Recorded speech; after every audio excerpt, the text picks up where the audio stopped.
The Programmable Metallization Cell, or PMC, is a novel non-volatile computer memory developed at Arizona State University. PMC have been identified as an emerging research device of interest by the International Technology Roadmap for Semiconductors for its ability to scale in performance beyond NAND Flash memory. PMC is one of a number of technologies being developed to replace the widely used flash memory, providing a combination of longer lifetimes, lower power, and better memory density. Infineon Technologies, who licensed the technology in 2004, refers to it as Conductive Bridging RAM, or CBRAM. CBRAM registered sign became a registered trademark of Adesto Technologies in 2011. NEC has a variant called NanoBridge, and Sony calls their version electrolytic memory.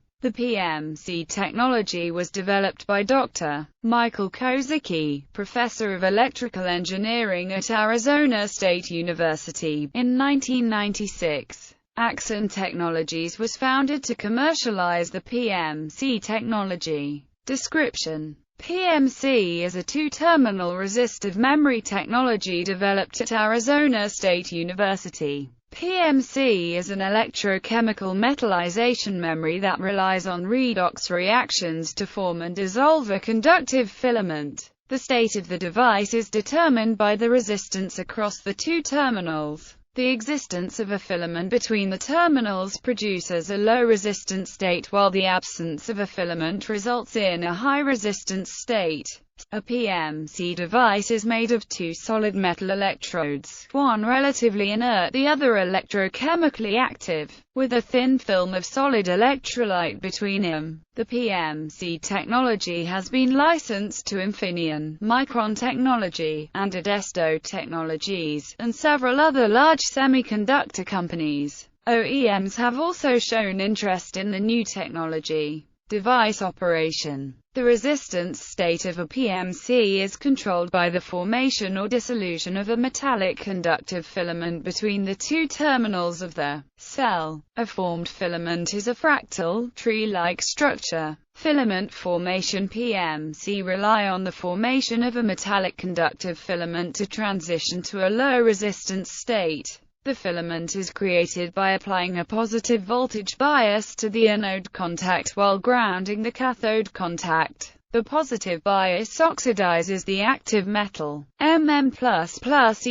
The applied bias generates an electric field between the two metal contacts. The ionized metal ions migrate along the electric field toward the cathode contact. At the cathode contact, the metal ions are reduced M++E-M as the active metal deposits on the cathode. The electric field increases between the anode and the deposit. The evolution of the local electric field between the growing filament and the anode can be simplistically related to the following, where d is the distance between the anode and the top of the growing filament. The filament will grow to connect to the anode within a few nanoseconds. Metal ions will continue to be reduced at the filament until the voltage is removed, broadening the conductive filament and decreasing the resistance of the connection over time. Once the voltage is removed, the conductive filament will remain, leaving the device in LRS. The conductive filament may not be continuous, but a chain of electrode deposit islands or nanocrystals.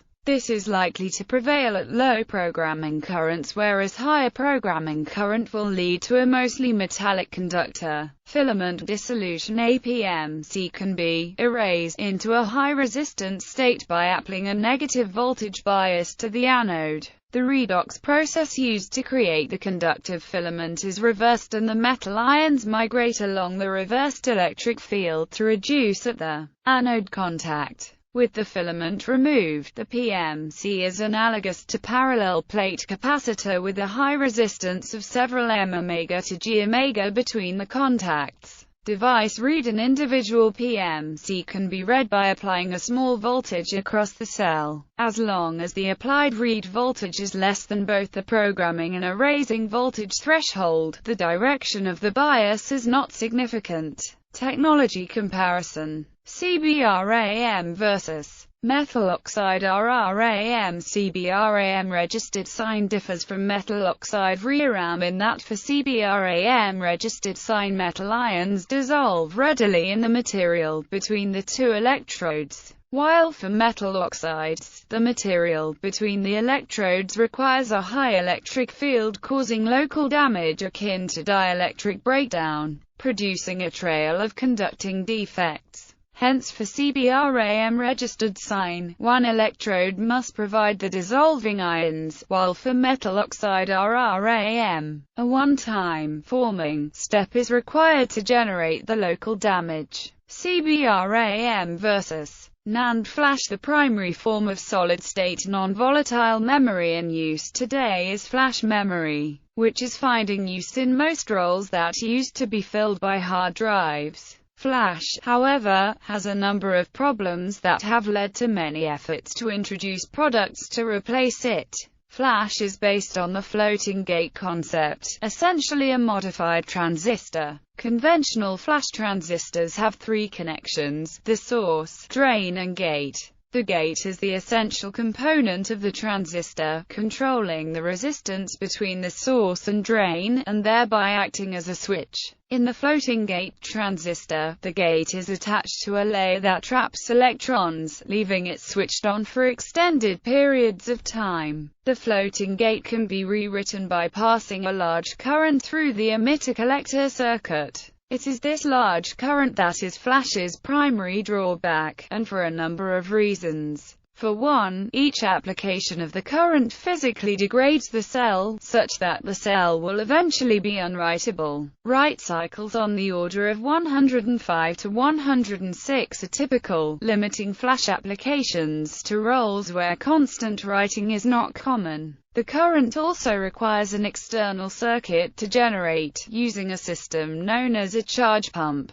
The pump requires a fairly lengthy charging processes so that writing is much slower than reading. The pump also requires much more power. Flash is thus an asymmetrical system, much more so than conventional RAM or hard drives. Another problem with Flash is that the floating gate suffers leakage that slowly releases the charge. This is countered through the use of powerful surrounding insulators. But these require a certain physical size in order to be useful and also require a specific physical layout, which is different from the more typical CMOS layouts, which required several new fabrication techniques to be introduced. As Flash scales rapidly downward in size, the charge leakage increasingly becomes a problem, which has led to several predictions of Flash's ultimate demise. However, massive market investment has driven development of Flash at rates in excess of Moore's law, and semiconductor fabrication plants using 30 nanometers processes were brought online in late 2007. In contrast to Flash, PMC writes with relatively low power and at high speed.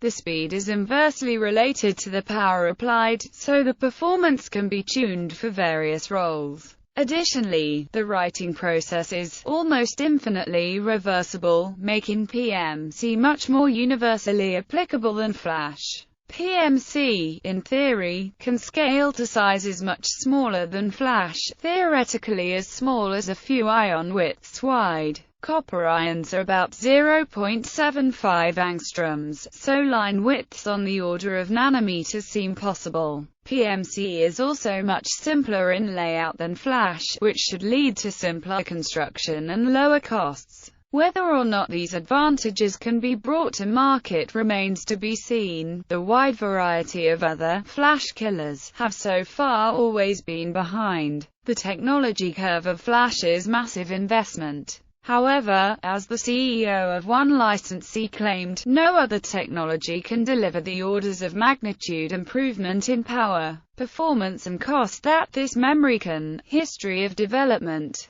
Early experimental PMC systems were based on silver-doped germanium selenide glasses. Work turned to silver-doped germanium sulfide electrolytes and then to the copper-doped germanium sulfide electrolytes. There has been renewed interest in silver-doped germanium selenide devices due to their high resistance state. Copper-doped silicon dioxide glass (PMC) are also being developed, as they are compatible with the CMOS fabrication process. Axon Technologies has been licensing the basic concept since its formation in 2001. The first licensee was Micron Technology, who started work with PMC in 2002. Infineon followed in 2004, and a number of smaller companies have since joined as well. In 2011, Adesto Technologies allied with the French company Altus Semiconductor for a partnership in development and manufacturing of CBRAM-registered sign. In the same year, the two companies launched the first CBRAM-registered sign product.